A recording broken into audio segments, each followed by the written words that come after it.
اللهم صل وسلم وبارك على سيدنا محمد وعلى اله وصحبه وسلم. حبايب قلبي في كل مكان، عاملين ايه؟ يا رب تكونوا بخير وفي احسن صحه وفي اتم حال. عاملين ايه في البرد اللي احنا فيه ده؟ بصوا النهارده كده روتين هيشجعك ويخليكي تقومي تخلصي كل اللي وراك ان شاء الله. تحضير فطار وغدا وبرضه شويه روتين كده في الشقه، ترتيب كده ان شاء الله يشجعك. زي ما كل فيديوهاتي الحمد لله بتشجعكم، ان شاء الله برضو كده الفيديو ده يشجعك وتغيير كمان. عايزه اقول لكم ده اول مره اصور عند اختي. انا بروح لها على طول، يعني أنا بروح لها، يعني هي في سكتي كده. بصوا انا في بلد وهي في النص، وهي وماما في البلد اللي جنب منها، يعني الثلاث بلاد كده جنب بعض. ارياف يعني قرى جنب بعضها، فبنروح بتكاتك، يعني التوك توك يعني 10 دقايق يوصلني هناك على طول. فالصراحة بناتي كانوا عايزين ايه يباتوا عند خالتهم يوم. بيحبوا خالتهم يعني طيبة وحنينة عليهم وكده، بيحبوا يباتوا عند منها يعني. فالصراحة ايه، قلت لهم خلاص تعالوا. في يومين الاجازة اللي فاتوا دول كان الاربع والخميس عندنا اجازة عشان خاطر في انتخابات، تمام. انتخابات في المدرسة اللي فيها انتخابات بيبقى فيها ايه اجازة. ففي اليومين الاجازة دول خدتهم ورحنا ايه بيتنا يوم عند اختي وكده. كان يوم ايه بيتنا يوم بيتنا يوم الاربع وجينا يوم الخميس. اللهم صل على سيدنا محمد. بنبدأ كده اليوم بالفطار، تمام. بنبقى مش فاطرين يعني ولا حاجة، واختي بتستنانا فبنحضر الفطار كده. عما بال ما عيالها جم الدروس وكده، كانت الساعة 10:30 11. فقطعت بطاطس بسرعة وبعت البنات تحت منهم على طول تحت بيتهم في واحد بيبيع فول وطعمية وكده، فجبنا الفول والطعمية. وانا حمرت بطاطس وهفقش شويه بيض ونحطه، وان شاء الله كده هصور لكم اليوم كله عملت ايه عند اختي وكده. بس يا حبايب قلبي كده حطوا لايكات كتير الصراحه. الفيديوهات بطيئة شوية في الايه في المشاهدات، فعايزاكم تحطوا لايكات كتير. كل اللي اتفرج على الفيديو بقى مشتركة او مش مشتركة تحط اللايك، تمام. حط اللايك في الفيديو ده بالذات عشان خاطر ايه اول مرة اصور عند اختي وكده. حطوا له لايك عشان خاطر اللايك اللي بيرفع الفيديو يا حبايب قلبي. طبعا مشاهدة بقى لاخر الفيديو، ومشاركة للقناة بتاعتي على الفيس بتاعكم لكل اصحابكم لكل حبايبكم. كل حبايبي بقى يعملوا مشاركه الفيديو. بتعملوا لي مشاركه ولا لا؟ ردوا عليا في التعليقات، بتعملوا مشاركه على الفيس بتاعكم ولا لا؟ طبعا حمرت البطاطس كده، انا واقفه انا واختي والعيال بقى. عايزه بقول لكم بيبقى العيال دوشه كلهم مع بعضهم، هي عيالها صغيرين شويه وانا عيالي برضو كبار. بس الصراحه ايه بيبقوا عاملين دوشه كلهم. خلصت البطاطس والفول وقلت ايه جبت حته قشطه كده. طبعا احنا بنجيب على طول في الارياف اللبن بيعمل منه قشطه فوق منه، تمام. بيبقى ما شاء الله بنجيب اللبن موثوق منه، بيبقى بخيره. فبنطلع القشطه من على وش اللبن نفقش بها فيها بيض، نعمل بها حاجات كتير القشطه دي. فانا الصراحه قلت لها ايه هاتي حته قشطه كده نفقشها في البيض بتبقى تحفه. اللهم صل على سيدنا محمد. والكمان الفوق حطيت عليه ايه قشطه. اليوم بقى ده قلنا هنبات وكده. فاللهم صل على سيدنا محمد. حطيت اللي هو فقشت البيض بقى وحضرنا الفطار سريعا. واختي جنب مني برضو بتغسل في الحاجات يعني، وغسلت طبق ما شاء الله طبق خضره كبير، وحطينا الفول والطماطم وخس بقى وخضره كتير، يعني خضره الشتاء كتير، والشتاء ده بيجي بخير والله العظيم. بيبقى فيه كل حاجه ايه زي العسل. اللهم صل على سيدنا محمد. طبعا كوبايه القهوه بقى باللبن اللي انا خليت، عايزه اقول لكم خليت اخواتي كلهم يعشقوها يعني. كل ما بروح عند اي حد فيهم ما عدا ماما. الصراحه ماما بتخاف تشرب قهوه عشان خاطر ضغطها ما يعلاش، ضغطها عالي، فهي بتشرب كوبايه شاي واحده في اليوم. فالصراحه بقى ايه انا واختي كانت بتغسل المواعين على الحوض، وانا قلت اعمل لها ايه، اعمل لنا انا وهي كوبايتين قهوه بلبن كده بعد الفطار. وبعدين نفكر بقى نطبخ ايه للغدا. اللهم صل على سيدنا محمد عليه افضل الصلاه والسلام. حطيت القهوه. طبعا انا سرعت لكم الفيديو، جبت لكم اليوم كله ان شاء الله كده ايه يا رب يعجبكم، وبقول لي بقى رايكم في الفيديو. بعد ما شربنا القهوه وكده قعدنا نفكر هنعمل ايه. الصراحه بقى ايه العيال تاكلوا فراخ، يقول لا لسه واكلين فراخ. طب نعمل لكم ايه لحمه وخضار والكلام ده كله، لا. فالصراحه ايه استقرينا على صينيتين كده جلاش باللحمه. نعمل لكم مكرونه بشاميل، طبعا ايه واكلين منها كتير برضو. يعني ايه مش نفسهم مش جايه اول المكرونه. فعما بال ما اتفقنا كلنا كده وقعدنا قالوا لنا ايه نعمل صينيتين جلاش كده باللحمه او رقاق. زي العسل وزي الفل، وناكل منهم ايه بقى نحمر جنب منهم بطاطس كده، سلطة، اي حاجة. بس عايزة اقول لكم كانوا صينيتين تحفة تحفة. اختي الصراحة عملتهم قبل كده يعني بنفس الطريقة. بتحط البصل كده ايه 4 بصلات كبار وتعمليهم في الكبة، وبعد كده تنزلي ايه على معلقتين من المعلقة من السمنة على شوية زيت، تنزلي بالبصل، وبعد كده تفضلي تدبلي في البصل وتحطي معاه التوابل بتاعته. حطينا مكعب مرقة وفلفل اسمر وشوية ملح طبعا. وبعد كده انت بتفضلي بقى تقلبي في البصل لحد ما يدبل شوية. وجبنا اللحمة كده ايه حطيناها في جنب، عمال كانت لسه ما فكتش قوي، عما بال بقى ما شفنا هنطبخ ايه. فحطينا بقى ايه اللحمه في جنب. طبعا الصراحه اختي قالت لي نطبخ جنب منها فراخ ولا نعمل حاجه، قلت لها لا، هو دول بس. ليه؟ الحاجات جنب منها اصناف كتير بتفضل. تمام. فاحنا هم صينيتين عاملين زي مثلا صينيتين بيتزا كده او مثلا صينيه مكرونه بشاميل، يخلصوا على طول في القعده واحنا قاعدين. وبالفعل عايزه اقول لكم كانوا صينيتين تحفه.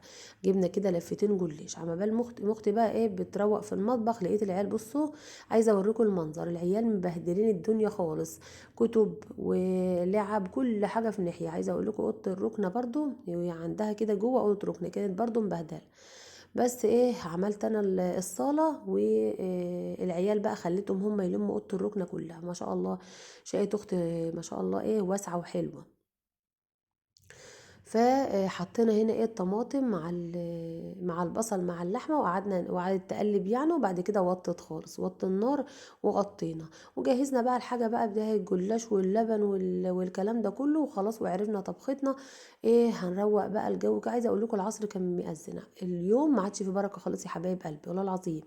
يعني يا دوبك بتفطري وبتغسلي المواعين وبتروقي كده حوالين منك شويه حاجات وتلاقي العصر أذن. يعني الصيام هيبقى سهل، يعني هيبقى سهل وميسر لنا ان شاء الله. طبعا بكره لحد يا حبايب قلبي بذكركم كده ان انتوا تصوموا اول رجب. كل اللي تقدر على الصيام تصوم اول رجب 3 ايام، اللي ما تقدرش تصوم اتنين وخميس. فبذكركم بكره اللي عاوزه تصوم بقى بكره اول رجب. وكل سنه وانتم طيبين يا حبايب قلبي. الصوم بكره. عايزه اقول لكم اليوم مش شايله همه، اليوم عاد بيعدي سريعا. شايله هم بس الشغل، لما بيكون عليكي شغل كتير هنعمل امتى ونخلص امتى، مش عارفه. يا دوبك كده الواحد بيفطر ونشيل الفطار، نغسل المواعين ونروق بس كده من على الوش، تلاقي العصر أذن تلاقيكي عايزة تطبخي. فربنا يعيننا جميعا. مسكت بقى انا كده الصلاة كلها ما شاء الله واسعة وحلوة. حطيت كل حاجة مكانها، الكتب حطيتها لهم مكانها وكل حاجة. وروقتها كده على السريع وبدأت بقى ايه مسكت المقشة كده. اختي مخصصة كده مقشة للسجاد ان هي ايه بنكنسه بيه. فالصراحة ايه كنست بقى، كنست كده الايه بديل السجاد. هو ده بديل السجاد يا حبايب قلب. اختي كده عاينه السجاد بتاعها، غسلاه وعيناه، والبديل السجاده بتفرشه كده في الصاله. تغيير، هو تغيير يعني. بصوا حطيت بقى كنست كده وظبطت. بصوا بقى المنظر. وعملت كل اللعب والحاجات دي كلها ايه حطيتها لهم جوه في ركن كده في الركن. تمام. فلما صلي على سيدنا محمد قلت لها بسرعه قبل ما المغرب يأذن تعالي كده ايه نخطف قاعده كده في البلكونه نص ساعه. والعيال تحت كانوا تحت بيلعبوا في الشارع، هوريهولكوا الوقت. عملنا كوبايتين شاي وايه. هي بيتها جنبه معهد، جنبه معهد. بصوا اهو. وقعدنا كده في البلكونه نحكي شويه.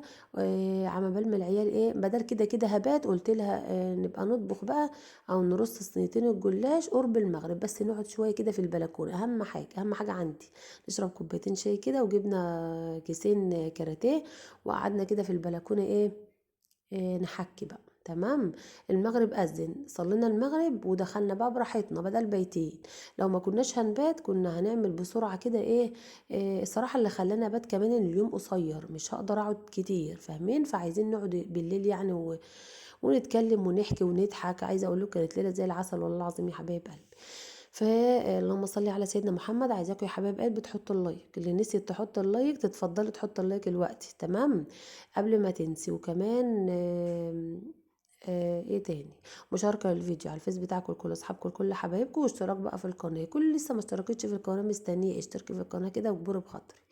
فبصوا بقى حطينا كده جبنا صينيتين ودهنا دهنة الصينية من تحت سمنة. طبعا جنب مننا سمنة مسيحينها اللحمة المفرومة.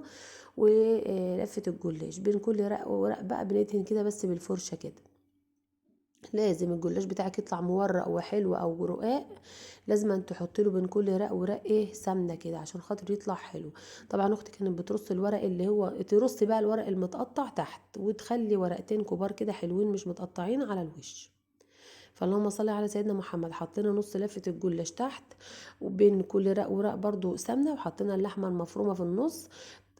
وحطينا بقيه ايه لفه الجلاش فوق، وقطعنا بقى تمام. وتحط بين كل رق ورق ايه تدهنيه سمنه. عايزه اقول لكم كان طعمه عسل. لما انت تكوني محتاره على الاكل كده وعايز تعملي اكله سريعه، على طول تعصجي شويه لحمه كده وتلفي صينيه واحده جلاش، والله العظيم شبعنا منها وكانت زي الفل وزي العسل، والعيال كلهم عايزه اقول لكم نسفوا الصينيتين، كانت وقمنا بقى شبعانين وزي العسل.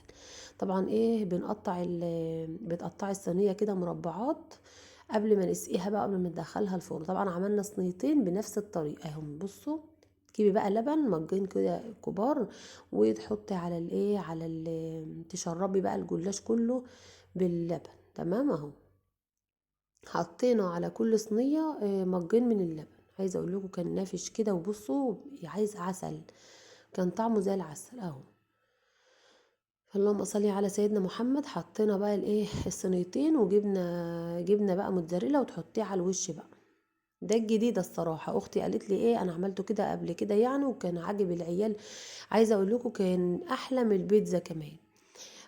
وسريع سريع كمان عن البيتزا. بصوا، وتحطوا بقى شويه جبنه موتزاريلا كده على الوش، يا سلام بتبقى زي العسل وطعمها، وخليها لون الصينيتين كده زي العسل. بصوا اهو، كده جهزنا الصينيتين اهو زي ما انتوا شايفين كده.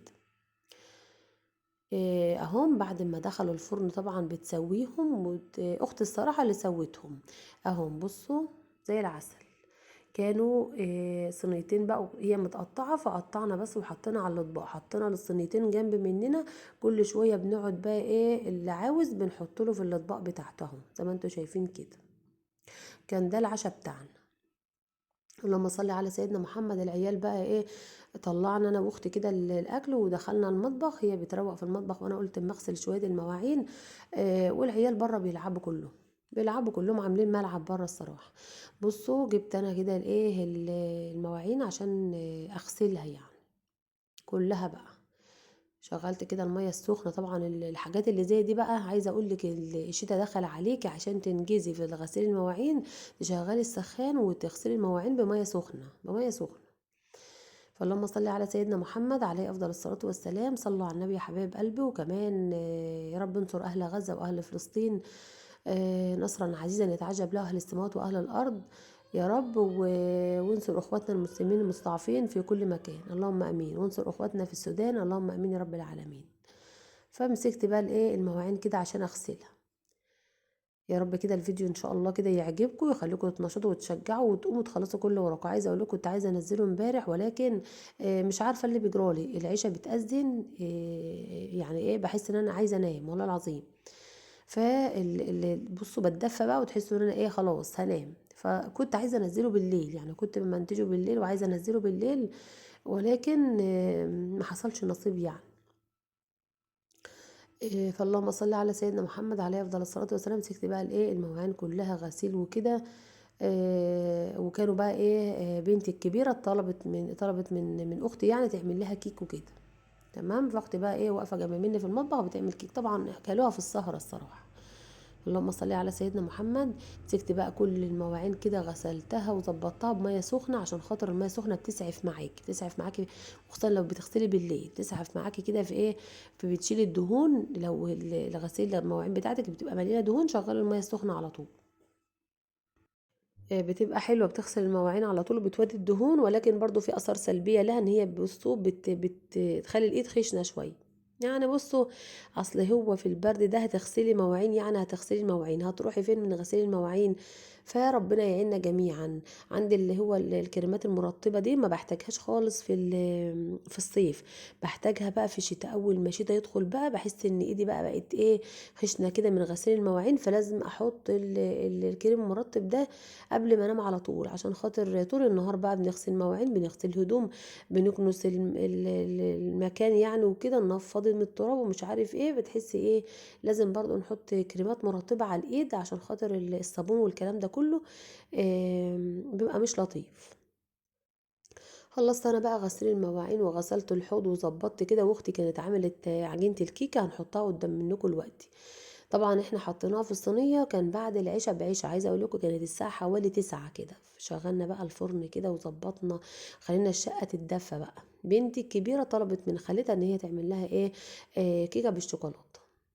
عما بال بقى ما الصينيه كانت في الفرن، تعالوا اما اوريكم. العيال بقى كانوا قاعدين، عايزه اقول لكم بيلعبوا كوتشينه، شويه قاعدين كده بيلعبوا كوتشينه، شويه قاعدين بيصبوا بيبسي كده على على الركنه بعد ما اكلنا.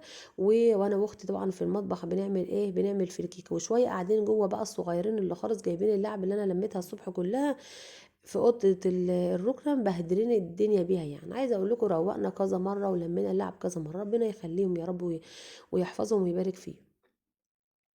فعايزه اقول لكم بقى ايه، بصوا يا اختي بقى عملت الصوص بتاع الشوكولاته في الخلاط، تمام.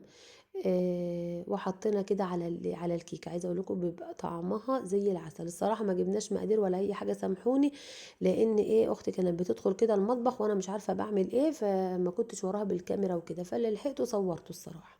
هي الكيك زي ما بعمل معاكم الكيك، وصوص الشوكولاته شويه كاكاو على بيض على سكر على لبن في الخلاط. طبعا ده عايزه اقول لكم بعد ما ايه، يعني قعدنا بقى، وكانت الساعه حوالي 11 ونص، وبنتي الكبيره بقى كانت قاعده هي وبنت اختي قاعدين بقى، حطينا لهم الصينيه وانا واختي قاعدين على الركنه فوق، وبنقول لهم قطعوا وحطوا في الاطباق، احنا جبنا اخرنا من اليوم ده. اهو بصوا حطوا بقى، وكانت الكيك طعمها تحفة عليها كده صوص الشوكولاتة، طعمها تحفة. واحنا كنا قاعدين بقى بنتكلم ونحكي، صينية الكيك دي بقى ما تشيلش غير الساعة 1 ونص. فعايزاكم يا حبايب قلبي قبل ما تطلعوا بقى من الفيديو تحطوا لايكات كتير، ورأيكم في الفيديو يهمني بقى، اصور عند اختي تاني ولا لا، تقولوا لي برضو في التعليقات، ومشاركة الفيديو بقى على الفيس بتاعكم لكل اصحابكم لكل حبايبكم. واشوفكم في فيديو جديد، ومع الف سلامة.